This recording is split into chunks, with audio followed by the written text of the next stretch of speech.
भाषा, साहित्य र संस्कृतिको साझा चौतारी। क्यापिटल एफएम 92.4 मेगाहर्ट्जमा कार्यक्रम सिर्जनाको डबली। नमस्कार, म सरस्वती गौतम। क्यापिटल एफएम 92.4 मेगाहर्ट्जको प्रस्तुति कला, साहित्य, सृजना र संस्कृतिको संगम कार्यक्रम सृजनाको डबलीमा म कार्यक्रम प्रस्तोता सरस्वती गौतमको तर्फबाट तपाईँ आदरणीय समादरणीय श्रोता मित्रहरूमा हार्दिक नमस्कार तथा साहित्यिक अभिवादन। श्रोता मित्र, प्रत्येक सोमबार बेलुका 36 बजे प्रसारण भइरहेको यस कार्यक्रममा हामी नेपाली भाषा, साहित्य र सृजनाको विषयमा अतिथिसँग कुराकानी गर्दै विभिन्न विधाका साहित्यिक खुराकहरू पस्कने गर्दछौँ। यो कार्यक्रम काठमाडौँ र आसपासका क्षेत्रमा क्यापिटल एफएम 92.4 मेगाहर्ट्ज, पूर्वाञ्चलमा रेडियो सारङ्गी 101.3 मेगाहर्ट्ज र गण्डकी प्रदेशमा 93.8 मेगाहर्ट्ज रेडियो सारङ्गी मार्फत सुन्न सक्नुहुनेछ भने www.cfm1year.com र रेडियो सारङ्गी.com मार्फत संसारभर एकैपटक सुन्न सक्नुहुनेछ। श्रोता मित्र, आजको व्यवसायमा हामी एकजना साहित्यकारसँग रहेर साहित्यका विषयमा छलफल गर्नेछौँ भने मिठा उहाँका रचनाहरू सुन्ने कोसिस गर्नेछौँ। आदरणीय श्रोता मित्र, आज हामीसँग अतिथिमा हुनुहुन्छ इन्द्रकुमार श्रेष्ठ सरितज्यू। वरिष्ठ साहित्यकार इन्द्रकुमार श्रेष्ठ सरित, उहाँको जन्म विक्रम सम्वत 2019 साल पौष 10 गते राधापुर बर्मामा भएको थियो। हाल उहाँ एकता बस्ती बुढा नीलकण्ठ नगरपालिका काठमाडौँमा बसोबास गर्दै आइरहनु भएको छ। नेपाली विषयमा मास्टर डिग्री गर्नुभएका वरिष्ठ साहित्यकार इन्द्रकुमार श्रेष्ठ सरितका 11वटा कृतिहरू साहित्यिक फुलबारीमा अक्षर रूपी फुलहरू बनी 2045 सालदेखि सुवास छरिरहेका छन्। पूर्व क्षितिज कविता संग्रह, दिदीको देवर कथा संग्रह, जस्केलोबाट चियाउने सूर्य कथा संग्रह, एकजोर फुल घोडा यो पनि कथा संग्रह, सरितका प्रतिनिधि कथा संग्रह, ऋतु फेरिँदै जान्छ कथा संग्रह, डाइभर दिदी कथा संग्रह, खराएको खोरमा बाल कथा संग्रह, अर्धसत्य उपन्यास, समर हाँक्ने समय कविता संग्रह, तोया गुरुङ अनुभूति र स्वीकारोक्तिमा अन्तर्वार्ता। यसरी 11वटा कृतिहरू साहित्यिक फुलबारीमा फक्रिएर पाठकका हातमा पुगिसकेका छन्। श्रेष्ठ सरितले धेरै पुरस्कार तथा सम्मानहरू ग्रहण गरिसक्नु भएको छ। उहाँ एक कुशल सम्पादक पनि हुनुहुन्छ। श्रोता मित्र, अब प्रस्तुत छ सरल स्वभावका धनी आदरणीय स्रष्टा वरिष्ठ साहित्यकार इन्द्रकुमार श्रेष्ठ सरितसँगका साहित्यिक भलाकुसारी। इन्द्रकुमार श्रेष्ठज्यू, हार्दिक स्वागत छ यहाँलाई क्यापिटल एफएमको प्रस्तुति कार्यक्रम सृजनाको डबलीमा। धन्यवाद। हजुर, बर्मामा जन्मेको मान्छे नेपाली भूमिमा नेपाली साहित्यमा कसरी उदाउनु भयो? यो चाहिँ एउटा प्रकृतिले दिएको गुण नै भन्नुपर्छ।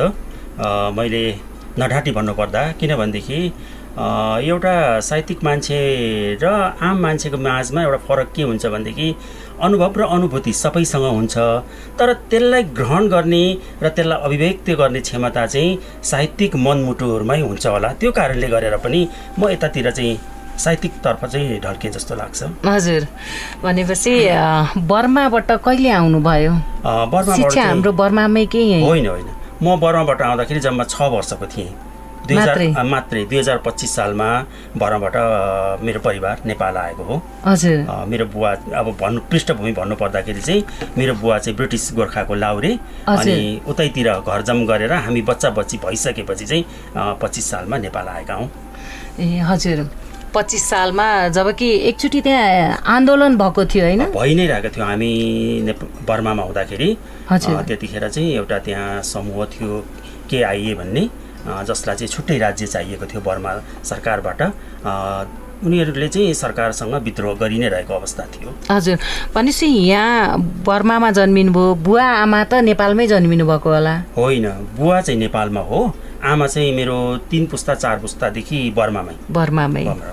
हजुर, यहाँ कुन ठाउँबाट जानुभएको? यहाँ चाहिँ बुवा ताप्लेजुङबाट। ताप्लेजुङको उत्पादन हजुर म पनि ताप्लेजुङकै मेरो बुवा हजुर खुसी लाग्यो हजुर एउटा रचना सुनौँ न हुन्छ एउटा कविता सुनाउँछु हजुर कविताको शीर्षक रहेको छ फुल फुल्ने गन्तव्य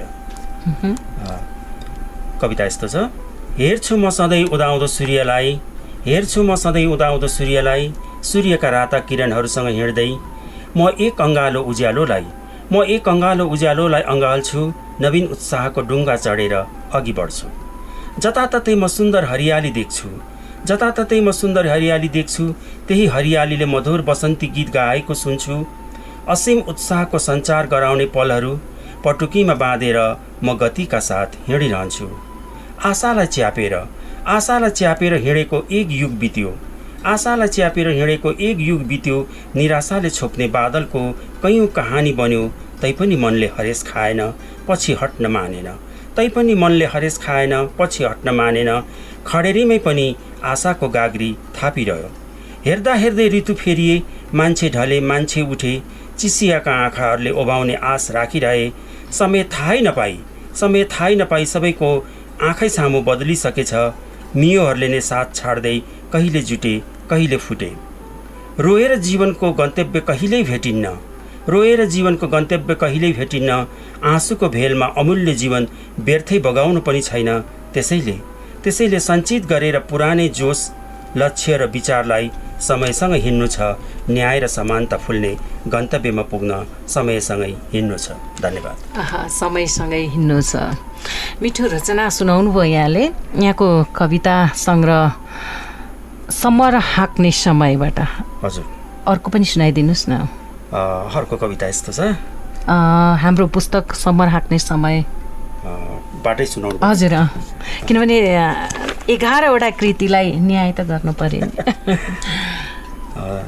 यो पछिल्लो कविता सङ्ग्रहबाटै म एउटा सुनाउँछु हजुर कविताको शीर्षक रहेको छ अँगालोमा छ जिन्दगी जानेर कहिल्यै स्याहारिएन स्याहार्नुपर्छ भन्ने बोध पनि भएन जिन्दगी नाबो उम्रिएको सयपत्री झैँ ढकमक्क फुलिरह्यो हानि कसैलाई गरेन बाटो कसैको छेकेन उज्यालो बनेर सबैका लागि ऊ अँध्यारोमा पनि फक्रिरह्यो धेरै थोक भएर पनि जीवनभरि रिक्तताको तिक्ततापूर्ण अनुभूति रहिरह्यो कहाँ सुमसुम्याउँ कता ढाकछोप गरौँ कहीँ कतै मेसो फेला परेन जीवन सुपारीको कुडको दाँतमा लागे जस्तो मुटुमा लागेर निरन्तर मुटु कुटुकुटु खाइरह्यो खोजेकै हो जीवनले अडेस लाग्न थकाइ लाग्दा विश्राम लिन बिना कारणले नै मन रुच्दा थामी हिँड्ने हात पनि खोजेकै हो तर एउटा मन र दुईटा आँखाले जति आशा खोजे पनि निराशा अघि आइरह्यो हाँसोले फक्रिन्छु भन्ने ओठ लेप्राइरह्यो समय बलवान बनेर कुदिरह्यो समय सँगसँगै जिन्दगी पनि घस्रिरह्यो माघको ठिहीमा पारिलो घाम खोज्दै जिन्दगीलाई बिस्कुन सरी सुकाउँदै छेउमै म उभिरहन्छु दुई हातले भने लाठो उज्याएर मलेवाहरू भगाइरह्यो हन्डर र ठक्करले जिन्दगीलाई थिलथिलो बनाइरह्यो एकपछि अर्को प्रहारले मरणासन्न बनाइरह्यो कति प्रियजनहरूले नयाँसँग पुरानो मुहार साटिरहे दुधको साँची बिरालो बनेर विश्वासको सगरमाथा चिथोरिरहे तैपनि अँगालोको जिन्दगी बाँच्न खोज्छ रुँदा रुँदै पनि जिन्दगीलाई अँगालेर हाँस्न खोज्छ झरीले जति नै चुटे पनि जिन्दगी फुल बनेर हाँसिरह्यो मन थाकेर लड्न खोज्दा पनि अँगालोको जिन्दगीमा जिन्दगीलाई निरन्तर हिँड्न प्रेरित गरिरह्यो धन्यवाद जिन्दगीले निरन्तर हिँड्न प्रेरित गरिरह्यो वास्तवमा सबैको जीवनमा मेल खाने रचना यहाँले सुनाउनु भयो यहाँका कृतिहरू निहाल्दा कथा विधामा बढी कलम चलेको छ नि हजुर हो सुरु नै मैले कथा विधाबाटै गरेको हो हजुर हेर्दाखेरि चाहिँ अब सजिलो विधा भन्छन् मान्छेले र अलिकति छरिनु पनि सजिलो चाहिँ हो नै कविता देख्छन् तर मेरो सुरुदेखिकै सुरुवात र यो एउटा के भनेदेखि लगनशीलता अग्रता सबै विधाभन्दा बढी कथामै हो यो कथा र कविता मुक्तक गीत गजलहरू जुन विविध विधाका आइरहेछन् नि बढी मात्रामा पाठक केमा पाइन्छ यसो त अब मैले अघि नै पनि भने कविता छिटो छरितो सिर्जना गर्न सुनाउन वाचन गर्नको लागि सहज हो तर मानिसलाई तान्ने विधा चाहिँ मुख्यतः मलाई आख्यान नै हो भन्ने लाग्छ आख्यानै हो है हजुर किनभने यहाँका आख्यानै धेरै छन् हजुर यहाँका यी 11वटा कृतिमध्ये अब हुन त आफ्ना सन्तान सबै नै प्यारा हुन्छन् सबैलाई प्यारो नै लाग्छ तर पनि बढी प्यारो हुन्छ नि कुन सन्तानले यहाँलाई चाहिँ चिरपरिचित गराएको छ यहाँको 11वटा आख्यान मतलब कृतिमध्ये यो अब के भन्छ लेखनको कुरा सुरुवाती दिनहरूमा चाहिँ कस्तो हुन्छ भनेदेखि लेख्नु नै सब थोक हुन्छ लेख्दै जाँदाखेरि एउटा जिम्मेवारी थपिएको बोध हुन्छ लेखक कवि साहित्यकारलाई र त्यस पछाडि अर्को के हुन्छ भनेदेखि सामाजिक दायित्व पनि हुन्छ उसको आफू लेखेर आफू मात्रै रमाउने कि समाजलाई केही बाटो पनि देखाउने त्यो सन्दर्भमा सुरुवाती दिनहरूमा र चर्चाको दृष्टिकोणले पनि मेरो दिदीको देवर कथा सङ्ग्रह मलाई उद्धुम प्यारो लाग्थ्यो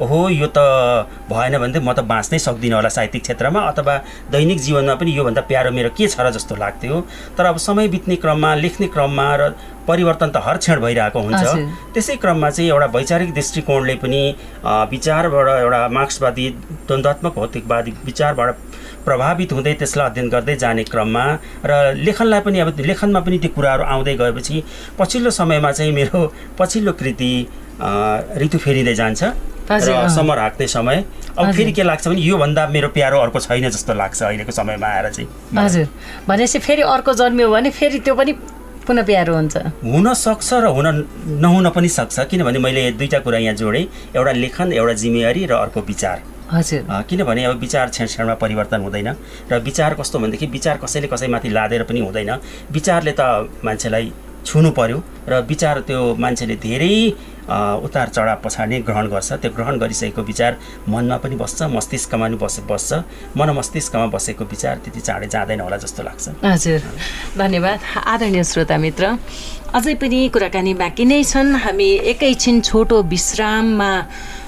विश्रामपछि फेरि पुनः यहाँहरूमा जोडिने नै छौँ क्यापिटल एफएम सुन्दै रहनु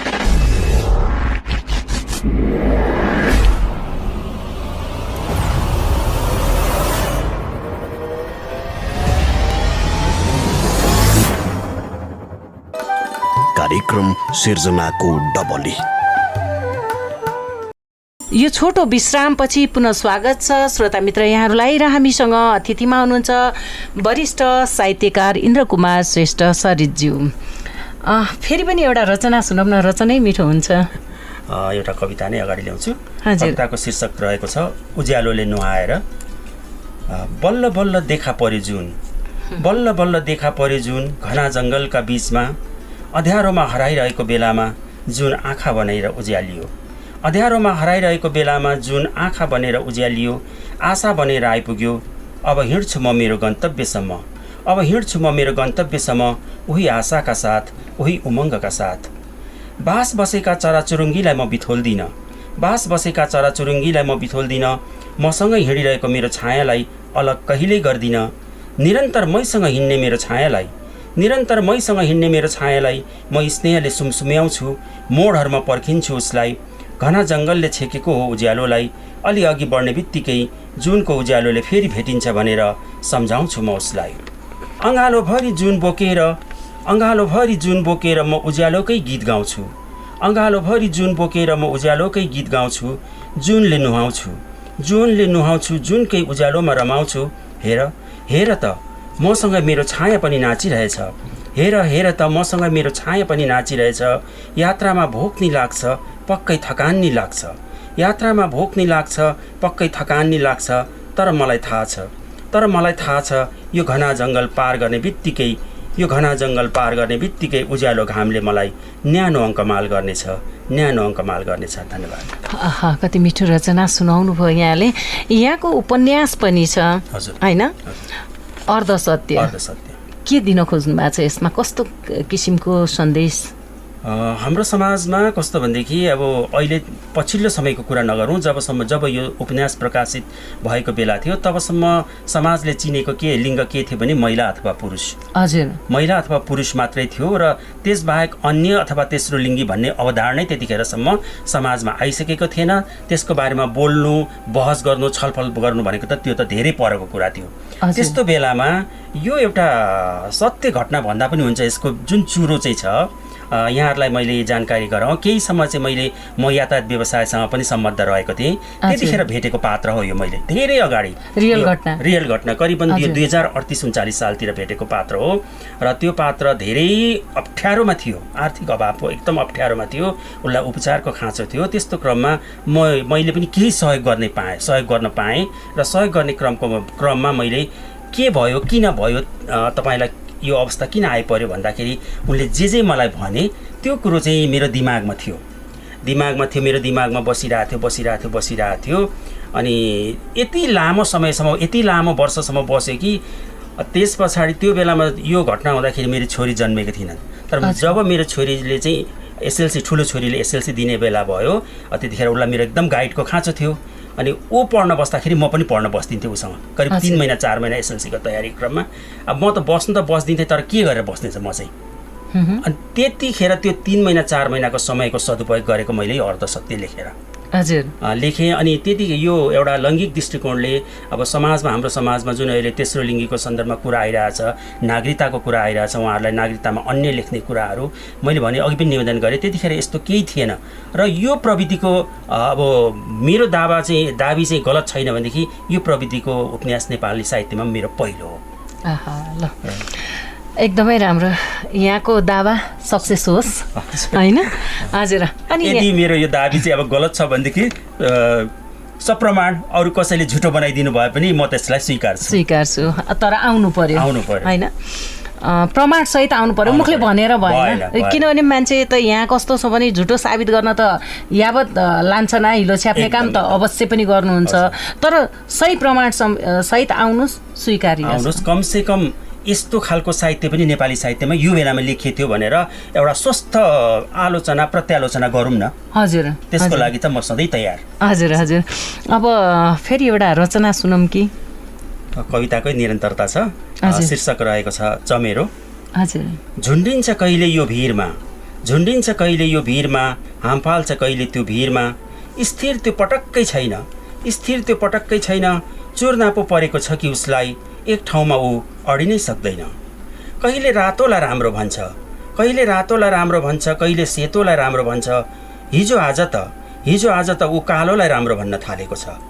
मनन गरेरै यसो भनेको हो कि उसको बुद्धिलाई औँसियाले गिजल्न थालेको हो। नाटक नै नगरी ऊ नाटक गर्छ, कलाकार होइन ऊ, तैपनि रुने कराउने, जोसिने जोस्याउने अभिनय ऊ निकै राम्रो गर्छ। तर दर्शकले अब थाहा पाइसके यो ढटवारीको वास्तविकता यो जस्तो देखिन्छ त्यो होइन, यसले जे भन्छ त्यो सत्य होइन। तैपनि चमेरो यहाँ झुन्डिन्छ, चमेरो त्यहाँ झुन्डिन्छ, न त यो चरा न त यो पशु, भ्रमित पार्दै अरूलाई दिनदिनै नौलो भ्रम मञ्चन गरिरहन्छ। धन्यवाद। दिनदिनै नौलो भ्रम मञ्चन गरिरहन्छ। अहिले परिस्थिति पनि लगभग मिल्न आएको छ।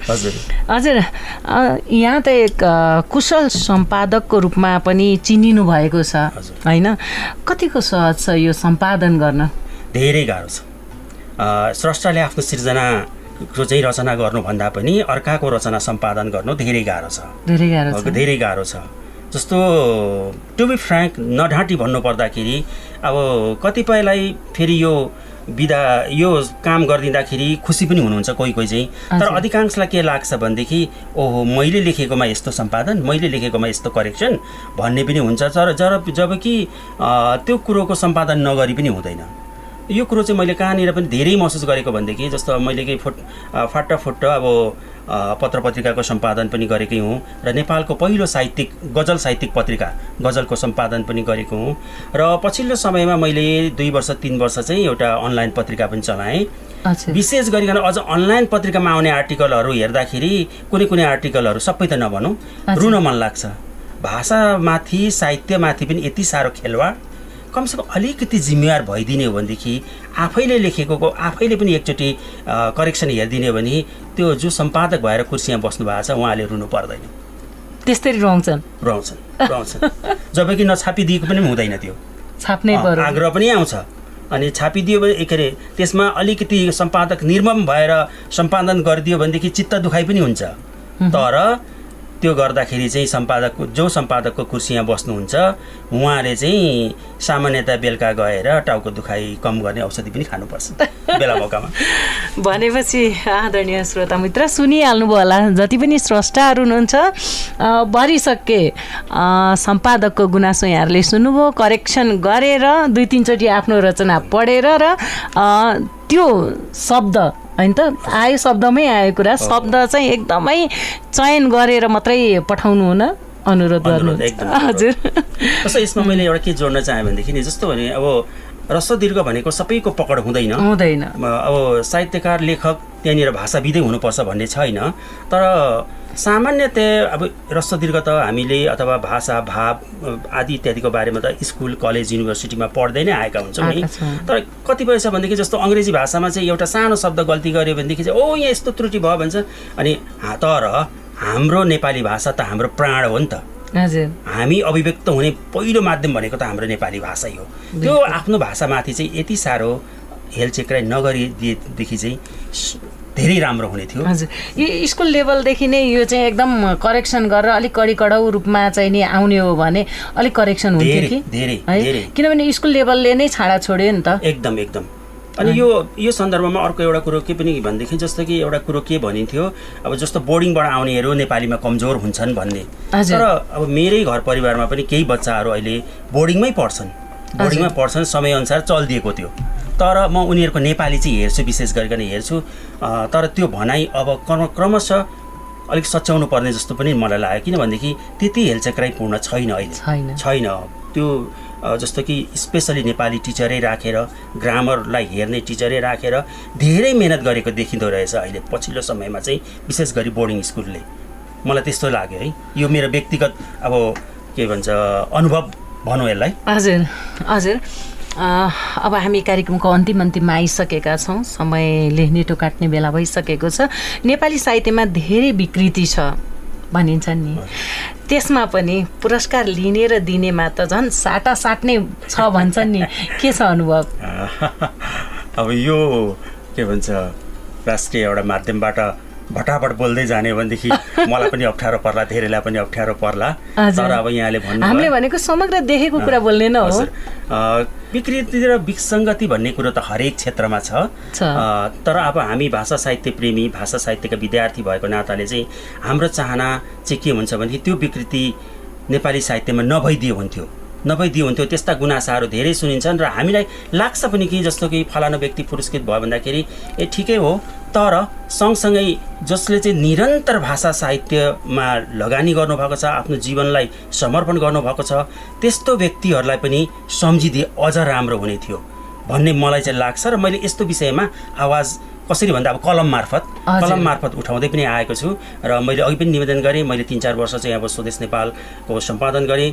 त्यहाँ स्वदेश नेपाललाई युट्युबमा गएर तपाईँहरूले क्लिक गरेर हेर्नुभयो अथवा अनलाइन गरेर हेर्नुभयो भने पनि यी कुराहरू धेरै कुराहरूलाई सम्बोधन गरेको चाहिँ भेट्नुहुन्छ। हजुर, किनभनेदेखि हामीले नै राम्रोलाई राम्रो भनेनौँ, नराम्रोलाई नराम्रो भनेनौँ भनेदेखि अरू कसले भन्ने भनेपछि साटासाट छ व्यापक होइन। अन्यथा जसले साट्नु भएको छैन उहाँहरूले मन दुखाउनै परेन, सही हो। उहाँहरू पनि खुसी हुनु पर्यो, सपोर्ट पनि गर्नु पर्यो, किनभने यो त बिल्कुलै साहित्य भाषालाई सम्वर्धन गर्नकै लागि होइन, प्रवर्धन गर्नकै लागि यो सब आइरहेछ भने जसले त्यो साटासाटको क्रममा हुनुहुन्छ उहाँहरू करेक्सन हुनुहोस् होइन त। त्यही त हो। अब हामी अन्तिममा आइसकेका छौँ, एउटा मिठो रचना सुनेर बिदा हुनुपर्छ। कविताकै क्रमलाई निरन्तरता दिएँ मैले। कविताको शीर्षक रहेको छ आयो है फौबन्जार। बजार खुलिसकेको छ त्यसैले फौबन्जारको भिड लागेको छ। कसैले सामान किनुन् न किनुन् ग्राहकको त के कुरा। बाटोमा हिँड्ने बटुवाला समेत उनीहरू रङ्गीन टालाहरूमा बाँधेको सामान देखाउन हतारिएका छन्। ठ्याक्कै 4 वर्ष भयो फौबन्जारहरू यो गाउँमा फर्केर नआएको। जनताले एकपटक सामान किनिदिएपछि उनीहरूलाई 4 वर्षसम्म सामान बेच्नै परेन। आफूले बेचेको सामानले यो अवधिमा काम गरे कि गरेनन् भनेर सोध्नै परेन। आफूले बेचेको सामानको गुणस्तर के कस्तो रह्यो भनेर सोधपुछ गर्नै परेन। व्यापार गर्ने बेलामा यी फौबन्जार बोलीमा 3 माना घिउ दलेर कुरा गर्छन्। कमसल सामानलाई अत्यन्त असल भन्छन्। ग्राहकले सामान किनिदिउन् भनेर ग्राहककै पाउमा पर्छन्। एकपटक होइन दिनको 7 चोटिसम्म धनुष टङ्कारे नमस्कार गर्छन्। बोलीमा यिनको सत्यता पटक्कै छैन। यिनको सामानमा 7 सालदेखि नै गुणस्तर छैन। सामान बेच्ने बेलामा हजुर भन्न छाड्दैनन्, तर सामान बेचिसकेपछि आफ्नै ग्राहकलाई नै चिन्दैनन्। यी कहिले चिल्ला गाडीमा आउँछन् अनि भिन्न साधन चढेर आउँछन्। रङ्गीन ध्वजा पताका बोकेर ग्राहक लोभ्याउँछन्। सामान बेच्ने बेलामा यिनले आकाशको तारा नै झारिदिउँला चाहिँ गर्छन्। ताराको के कुरा, यी व्यापारीबाट माखो मरेको छैन, धारोबाट पानी आएको छैन, बाटोको खाल्डो पुरिएको छैन, भैँसालो उमेर विदेशी न रोकिएको छैन। दुष्ट छिमेकीले आफ्नो भूभाग कोरिँदा पनि रोक्ने चेष्टा छैन। प्रत्येक पटक सामानसँगै यी आश्वासनको पोको बोकेर आउँछन्, तर सम्पूर्ण ग्राहकको घर अँध्यारो बनाएर आफ्नो घरमा उज्यालो छर्छन्। त्यसैले फेरि फौबन्जारहरू आउने क्रम सुरु भएको छ। तर खबरदार यिनको चिप्ला कुरामा नभुलौँ। मौका यही हो आफ्नो विवेक प्रयोग गर्ने, प्रत्येक 4 वर्षको हिसाब खोज्ने। धन्यवाद। कति मिठो अहिलेको भर्खरै सकिएको फौबन्जार। एकदमै मिठो व्यङ्ग्य दिनुभएको छ। अझै पनि यस्ता मिठा रचनाहरू सुन्ने क्रम नै बाँकी नै थियो, तर पनि के गर्नु, समयले हामीलाई बाँधिसकेको छ। श्रोता मित्र, नचाहँदै पनि यहाँहरूबाट हामी छुट्टिने बेला भइसकेको छ। त्यसैले जाँदै यहाँसम्म आएर आफ्ना यी विचारहरू प्रस्तुत गरिदिनु भयो, यहाँलाई धेरै धन्यवाद। मेरो पनि धन्यवाद सरस्वतीजी यहाँलाई, र सँगसँगै क्यापिटल FM यहाँसम्म बोलाएर मलाई केही आफ्नो भनाइ राख्ने मौका दिनुभएकोमा धेरै धन्यवाद। हजुर, हस् त, धन्यवाद। आदरणीय श्रोता मित्र, कार्यक्रम सुनेर साथ दिनुभएकोमा म कार्यक्रम प्रस्तोता सरस्वती गौतम र क्यापिटल FM परिवारको तर्फबाट हार्दिक धन्यवाद व्यक्त गर्दै यहाँहरूका सल्लाह सुझाव र साथको अपेक्षा गर्दै अर्को हप्तासम्मको लागि कार्यक्रमबाट छुट्टिन्छु। क्यापिटल FM सुन्दै रहनुहोला। हस् त, म सरस्वती गौतम पनि बिदा हुन्छु। नमस्कार, शुभ सन्ध्या, जय साहित्य। भाषा, साहित्य र संस्कृतिको साझा चौतारी। क्यापिटल FM 92.4 मेगाहर्ट्जमा कार्यक्रम सिर्जनाको डबली।